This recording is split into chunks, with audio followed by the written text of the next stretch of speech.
Hello everyone, আমার নতুন একটা ব্লগে আপনাদের সকলকে জানাই আমি ওয়েলকাম। আর এই দিনটা ছিল মনে হয় একাদশী, আর আমি সাজগোজ করে কোথায় এসেছি বলতে পারবেন আপনারা? আগেও কিন্তু এখানে একবার এসেছিলাম। হ্যাঁ, আমি আমার বান্ধবীর দিদিদের ফ্ল্যাটে এসেছি। ঢুকেই দেখছি খুব সুন্দর করে লাইটিং করা, আর এরপরে সোজাসুজি চলে গেছিলাম খাওয়ার কাউন্টারে। আর সেখান থেকে আমরা ব্রেকফাস্টটা সেরে নিয়েছি। ব্রেকফাস্টে আমরা এখানে খেয়েছিলাম চাউমিন, আর তারপরেই আমরা রুমে এসে খেয়ে নিচ্ছি কিছু স্ন্যাক্সগুলো কিন্তু বেশ ভালোই ছিল, কিন্তু একটু বেশি লবণ ছিল এগুলোতে। কিন্তু আমাদের কোনো ব্যাপার না, আমরা তো ফ্রিতে বিষ পেলেও খেয়ে নিই। আর এরপরে এখন যাচ্ছি কাকিমাদের বাড়িতে, আর তার আগে এখানকার ঠাকুরটাকেও কিন্তু দেখে নিলাম।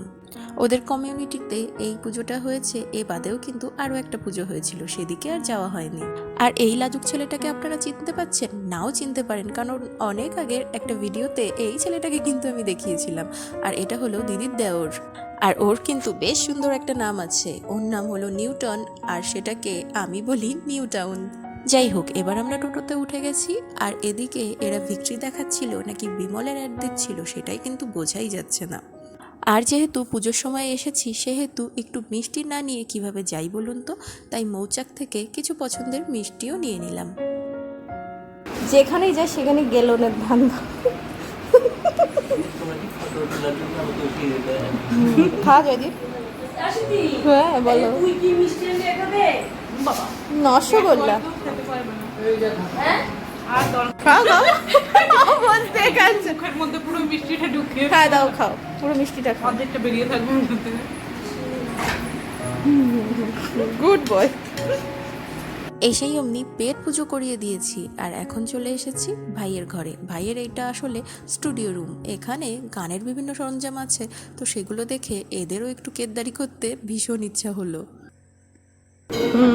বাজাও, মার মার মার। কেদারি করে এখন আমরা ছাদে চলে এসেছি। আর এখানে কি সুন্দর সুন্দর গাছ, আর তার মধ্যে একজন ফুলপরি সেজে বসে বসে পোজ দিয়ে চলেছেন। আর একা উনিই কেন ফুলপরি সাজবেন, সেই জন্য এনাকেও একটু ফুলপরি সাজিয়ে দিয়েছি।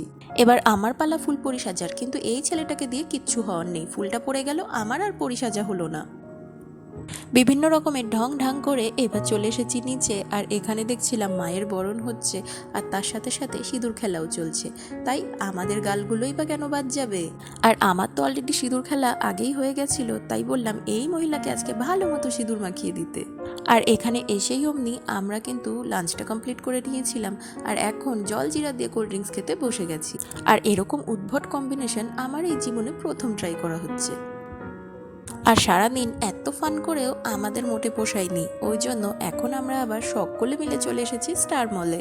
ওই যে আমাদের সঙ্গে আমাদের সায়েন্টিস্ট বাবুও আছেন, আর একজন দেখুন তেড়ে ফুড়ে একদম আমার দিকে এগিয়ে আসছেন, তাকে জামা কাপড় কিনে দেওয়া হচ্ছে না সেই দুঃখে। আর দেখুন এখানে সামনে কি সুন্দর একটা মা দুর্গার প্রতিমা তৈরি করা হয়েছে। চলুন, ঠাকুর তো দেখা হয়ে গেল, এবার গুটি গুটি পায়ে ভিতর দিকে যাওয়া যাক। নিচে সব কটা শপ আমাদের খুব ভালোভাবে ঘোরা হয়ে গেছে, আর এখন আমরা চলে এসেছি ফুড কোর্টে। এখানে এখন কিছু পেট পুজোর ব্যবস্থা করতে হবে। আর আমরা চলে এসেছি ওয়াও মোমোতে। এখান থেকে আমরা একটা মোমোর প্ল্যাটার নিয়ে নিলাম, আর তার পাশাপাশি আমি নিয়ে নিয়েছিলাম টি জাংশন থেকে দুটো বাবল টি। আর বাড়িতেই খাবারগুলো নিয়ে এসে এখন আমরা এগুলোকে ভক্ষণ করছি। আর এরপরে এখন আমরা রাতের ডিনারটা করে নিচ্ছি। আর ভিডিওটা আমি এখানেই শেষ করছি। ভালো লাগলে একটা লাইক, শেয়ার আর সাবস্ক্রাইব করতে একদম ভুলবেন না। দেখা হবে আপনাদের সঙ্গে পরবর্তী ব্লগে। ততক্ষণের জন্য আপনারা ভালো থাকবেন, সুস্থ থাকবেন। এখনের মতো টাটা।